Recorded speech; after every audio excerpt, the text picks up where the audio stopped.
guys, kakabili ko ng mystery dumpling na maliit, guys. So, di ko pa siya nabubuksan. So, first time ko lang mag-unbox ito, guys, ng maliit na dumpling.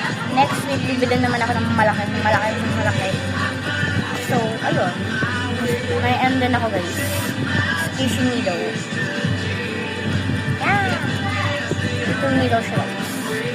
And then, dapat ko na siya. Sana ko yung pink or yung golden. Ay, yung glitters na ko, pink siya. So, let's open it. Ayun, kasi yung packaging na packaging na talaga, guys. So, so, let's open it, guys. Sana ko yung glitter na pink o yung glitter na o kaya diamond. Ay, kita pink yan. Ang cute niya, guys. May siya squishy. Pero parang slow rising ata. Slow rising nga. Slow. Ang bango na, guys. Sumigil siya. Slow rising ito, guys. Ang baguro na yung mukha niya ng pagbili ko na ito. Ayan, guys.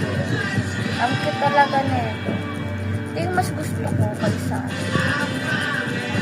Dapat nga sana pink pa lang yung inanap ko ng dumpling na malaki. So, ilagay na natin siya dito, guys. Sobrang cute. Na-vlog ko na rin yung isang nila ko na gold, guys. And kinikip ko talaga siya, pati yung green. And abangan niyo yung next vlog ko. Mag-unbox tayo. So, ilalagay ko na siya ng maayos, guys. Ang cute niya ito, guys. Igil lang yung talaga ko dito. Sobrang cute talaga as. Sorry, guys. Kasi mainang dito talaga. Sobrang mainang. So, ayun lang, guys. Abangan niyo yung next vlog ko. Let's go! Yahahaha. Subscribe lang kayo.